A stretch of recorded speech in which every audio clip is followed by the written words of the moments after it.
Next sum है,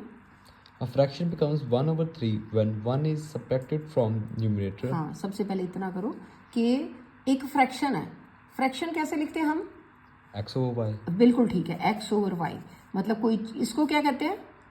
numerator, इसको Denominator. हाँ। अब वो कह रहे हैं एक फ्रैक्शन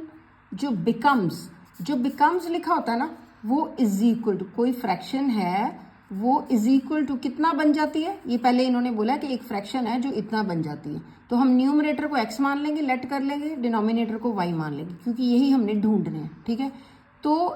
कब बनती है 1/3, when 1 is subtracted from numerator, तो x में से 1 माइनस कर लो, ठीक है ना, 1 इज सब्ट्रैक्टेड, और डिनोमिनेटर की बात ही नहीं की, तो डिनोमिनेटर होता तो है ही है ना, तो एक ये बन जाएगी, ठीक है, यही हमने यहाँ पे लिखी x minus 1 over y is equal to 1/3। Next पढ़ो,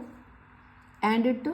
it becomes 1/4 when 8 is added to the denominator. Find the fraction. हाँ, फाइंड द फ्रैक्शन ढूंढनी है, तो अब दूसरी जो हमने इक्वेशन बनानी है इस स्टेटमेंट से, दूसरी इक्वेशन कौन सी बनानी है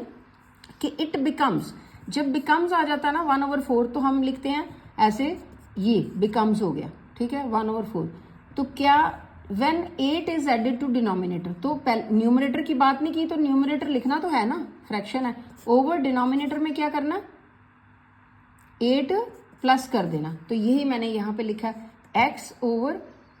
y plus 8 is equal to 1/4, ये हो गया। यहाँ से कैसे सॉल्व किया, ये बड़ा इंपॉर्टेंट सम है और बड़ा ही डिफिकल्ट लगता है बच्चों को। सॉल्व कैसे करना है, क्रॉस मल्टीप्लाई, y को इधर ले जाओ, 3 को इधर ले जाओ, जब 3 इधर आएगा तो ऐसे हमने ऐसे लिखना है, तो ये जो ब्रैकेट के बाहर 3 लिखा है, तो इसका मतलब ये पिज्जा इस ब्रदर और सिस्टर दोनों का है, ये इससे भी मल्टीप्लाई, इससे भी मल्टीप्लाई, 3x, फिर माइनस का साइन यहाँ से देखा, 3 multiplied by 1, 3 is equal to y। Clear हो गया। अब सेकेंड इक्वेशन हमने बनाई थी ये वाली, जैसे अभी हमने किया, ठीक है, स्टेटमेंट से, उसके बाद फिर क्रॉस मल्टीप्लाई, 4x हो जाएगा, 4 इधर आ जाएगा, ये इधर आ जाएगा, तो इधर से x की वैल्यू ढूंढ लो, x यहाँ पे आ गया, ये इंडिया पाकिस्तान आपको बताया हुआ, ये बॉर्डर है, इधर वाला पाकिस्तान, इधर वाला इंडिया, तो फिर ये तो अपनी कंट्री में ही है, तो x एज इट इज ही लिखेंगे, 4 को पाकिस्तान में भेज दो, तो जो इधर मल्टीप्लाई होते हैं इधर आके डिवाइड होते हैं, तो ये पाकिस्तान में अपनी कंट्री में ही एज इट इज ही लिख देने हैं, y प्लस 8, तो ये जो 4x का मतलब होता है 4 मल्टीप्लाइड बाय x, तो 4 नीचे चल जाएगा, डिवाइड हो गया। अब क्या करना है, अब x की वैल्यू ये आ गई ना,